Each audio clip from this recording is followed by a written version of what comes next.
Hello students, कैसे हैं आप सब। उम्मीद है ठीक ही होंगे। आज हम लोग पढ़ने चल रहे हैं cross product of two vectors. बाबू, हम जानते हैं कि दो सदिशों को दो तरह से गुना की जा सकती है। जब दो सदिशों को इस तरह से गुना की जाए ताकि गुणनफल एक सदिश राशि हो, तो सदिशों के ऐसे गुणन को हम लोग सदिश गुणन कहते हैं। चूंकि इसे दो सदिशों के बीच एक क्रॉस लगाकर सूचित किया जाता है, इसलिए इसे क्रॉस गुणन भी कहा जाता है। अर्थात आज का टॉपिक है हम लोगों का क्रॉस प्रोडक्ट,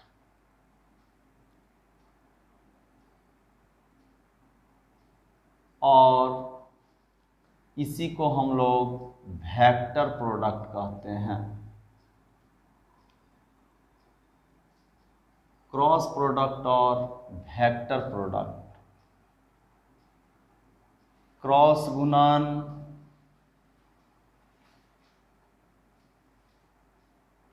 या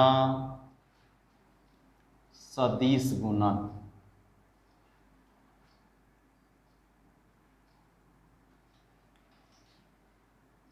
क्या होती है ये क्रॉस गुणन या सदिश गुणन? तो बाबू, when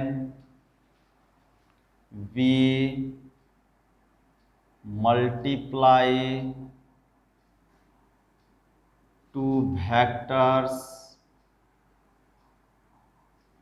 in such a way that the resultant is a vector quantity, then it is called vector product।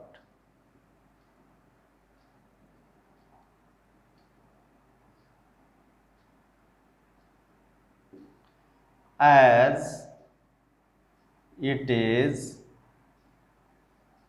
denoted by a cross in between two vectors, so it is also known as cross product। When we multiply two vectors in such a way that the resultant is a vector quantity, then it is called vector product, as it is denoted by a cross in between two vectors, so it is also known as cross product। जब दो सदिशों को, कितने सदिशों को? दो सदिशों को इस तरह से गुणा की जाए ताकि गुणनफल एक सदिश राशि हो, तो सदिशों के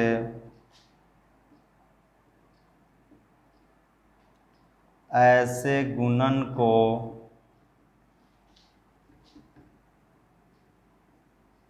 सदिश गुणन कहा जाता है,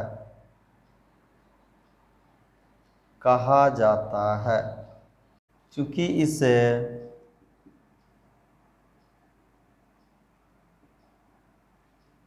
दो सदिशों के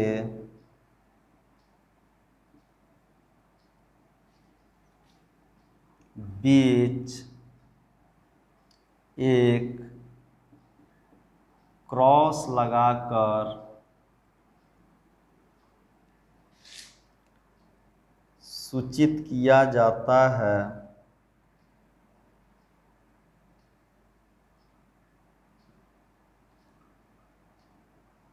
अतः इसे क्रॉस गुणन भी कहते हैं। अब गणितीय रूप में इसको कैसे डिफाइन किया जाता है? तो बाबू vector A cross vector B is equal to vector A का मैग्नीट्यूड वेक्टर बी का मैग्नीट्यूड साइन थीटा और यहाँ पे एन कैप। याद होगा आप सबको डॉट प्रोडक्ट में क्या होता था? Vector A dot vector B is equal to magnitude of vector A magnitude of vector B cos theta हुआ करता था। Vector A dot vector B में ए का मैग्नीट्यूड बी का मैग्नीट्यूड और कॉस थीटा लगता था।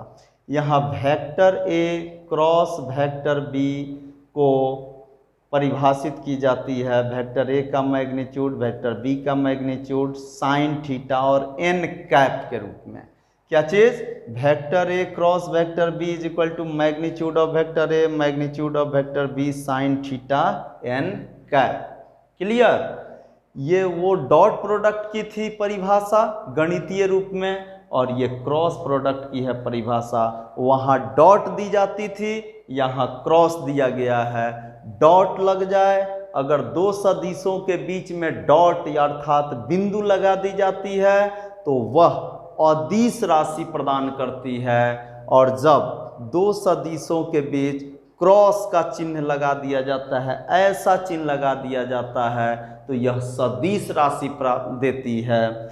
देख सकते हैं आप यहाँ, ये मैग्नीट्यूड है, ये मैग्नीट्यूड है, ये रेशियो है, तो यहाँ ये वेक्टर है। आप जानते हैं इकाई सदिश से गुना करने पर परिमाण में कोई अंतर नहीं होती, जबकि इकाई सदिश से गुना करने पर दिशा प्राप्त हो जाती है। और यहाँ पे एक इकाई सदिश unit vector N cap is written, so this is why it is a vector quantity. आप कह सकते हैं कि vector A cross vector B एक सदिश राशि है, जबकि बिंदु लगा देने से वह अदिश बनती है। क्लियर? अब देखिए यहाँ वेक्टर ए का मैग्नीट्यूड, इसको क्या कहते हैं? मैग्नीट्यूड ऑफ वेक्टर ए, सदिश ए का परिमाण, इसको क्या कहते हैं? तो बाबू मैग्नीट्यूड ऑफ वेक्टर बी, सदिश बी का परिमाण। थीटा क्या है? तो smaller angle moving from vector A to vector B, vector A से वेक्टर बी की ओर घूमने पर बना छोटा कोण। थीटा जो है वह smaller angle moving from vector A to vector B है, वेक्टर ए से वेक्टर बी की ओर घूमने पर बना छोटा कोण। आप जानते हैं दो सदिशों के बीच में कितने कोण बनते हैं? दो कोण बनते हैं, एक छोटा बनता है और एक बड़ा बनता है। छोटा मतलब 180 से छोटा और बड़ा मतलब 180 से बड़ा। तो हम लोग बड़े वाले कोण को नहीं लेते, छोटे वाले कोण को लेते हैं। और यहाँ खास कर ध्यान रखना होगा, अगर बात की जाए vector A cross vector B की, तो ए से बी की ओर मूव करेंगे। अगर बी क्रॉस ए की बात करें तो बी से ए की ओर मूव करेंगे। अर्थात ए क्रॉस बी का मतलब ए से बी की ओर घूमना, बी क्रॉस ए का मतलब बी से ए की ओर घूमना। क्लियर? अब एक और चीज है एन कैप। ये क्या है? तो unit vector perpendicular to the plane containing the two vectors. दोनों सदिशों के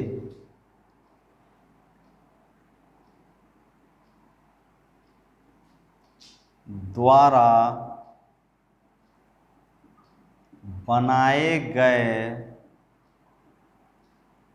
तल के लंबवत दिशा में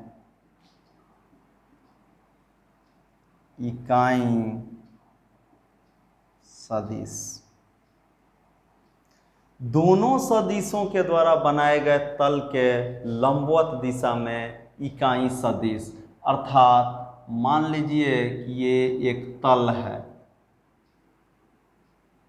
एक प्लेन कंसीडर करते हैं। हमेशा एक समांतर चतुर्भुज से क्या होती है? एक तल का निर्माण होता है।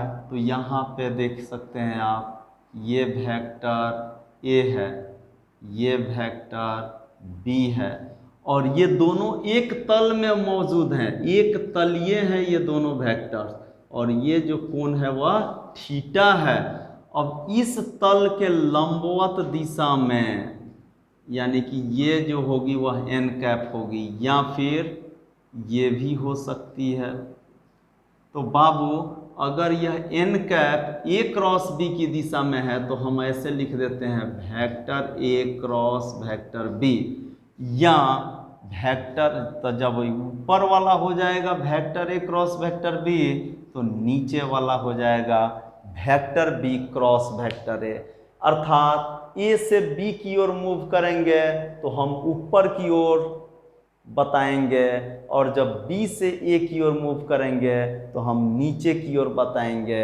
अर्थात दो सदिशों का सदिश गुणन जब ली जाती है तो दो दिशाएं संभव हैं, ए से बी, वेक्टर ए से वेक्टर बी अगर अपवर्ड डायरेक्शन में है, कोई प्लेन है, उस प्लेन के परपेंडिकुलरली दो रेखाएं हो सकती हैं, एक अपवर्ड और एक डाउनवर्ड। तो अपवर्ड डायरेक्शन में अगर खींचते हैं तो अगर ये ए क्रॉस बी को बतलाती है, तो डाउनवर्ड डायरेक्शन में ये बी क्रॉस ए को दर्शाएगी। यहाँ डॉटेड लाइन आप देख सकते हैं, एक सॉलिड लाइन है, एक डॉटेड लाइन है। सॉलिड लाइन बताती है कि ए क्रॉस बी की दिशा अभी मौजूदा स्थिति में ये ए क्रॉस बी ऊपर की ओर है। अगर ये ऊपर की ओर नहीं होती तो ये नीचे की ओर होती, और नीचे की ओर होती तो ये बी क्रॉस ए होती। तो होती अर्थात भविष्य की बात, एक साथ दोनों दिशाएं संभव नहीं हैं, इसलिए एक सॉलिड लाइन से एक डॉटेड लाइन से यहाँ खींची गई है। क्लियर? याद रखिएगा, डॉट प्रोडक्ट में दिशा की अवधारणा का कोई मतलब नहीं था, डायरेक्शन के कंसेप्ट का कोई मतलब नहीं था, लेकिन क्रॉस प्रोडक्ट में डायरेक्शन होती है और उसमें आपको बताना पड़ेगा कि ये ऊपर होगी या नीचे होगी। बाबू अब हम लोग देखना चाहते हैं कि एन कैप जो है इकाई सदिश एन कैप, उसकी दिशा किधर हो सकती है और इसके दिशा का निर्धारण कैसे होता है। तो यहाँ पे हम लोग देते हैं determination of direction of N cap, N cap की दिशा का निर्धारण, एन कैप की दिशा का निर्धारण। तो बाबू the direction of N cap can be determined with the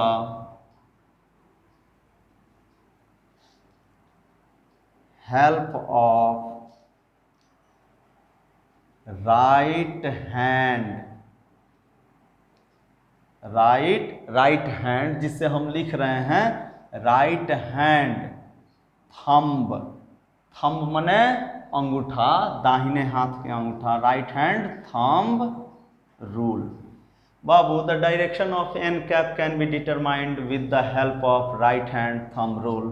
N cap की दिशा का निर्धारण दक्षिण हस्त अंगुष्ठ नियम से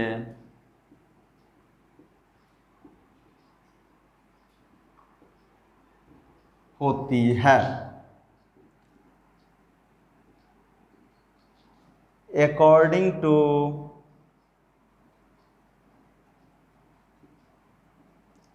right hand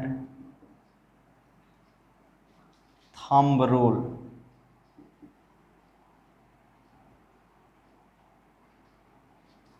we stretch our right hand palm along the first vector and curl our fingers from first to second vector. In this way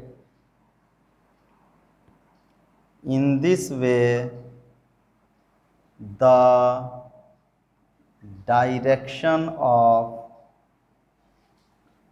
thumb gives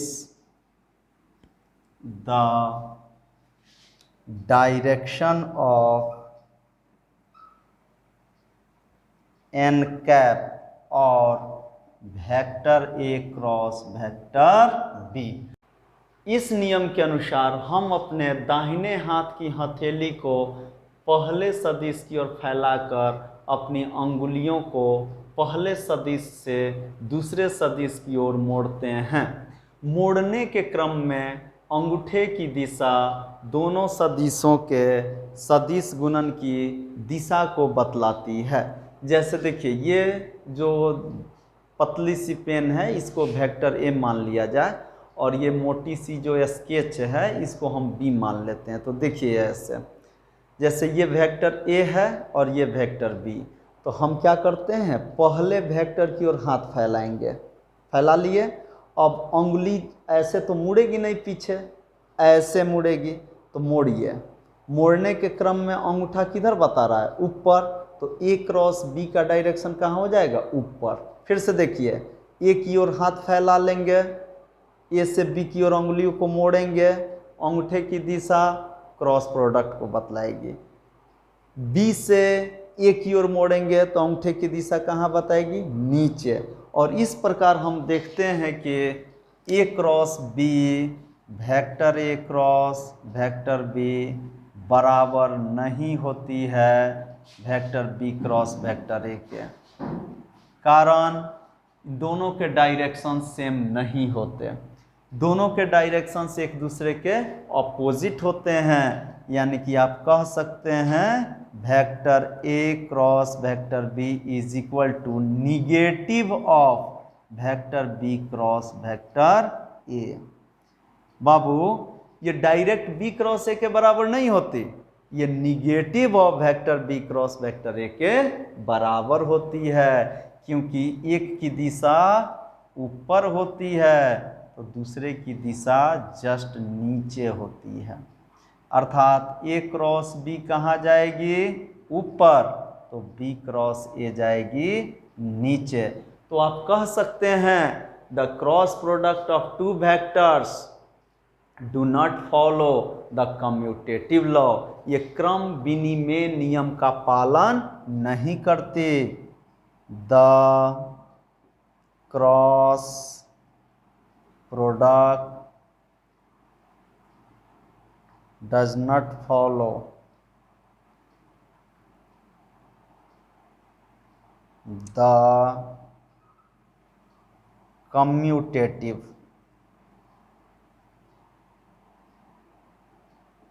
law. क्रम को जैसे ए के बदले बी और बी के बदले ए रख दिया जाए तो ये बराबर नहीं होती। उम्मीद है समझ में आया होगा। धन्यवाद।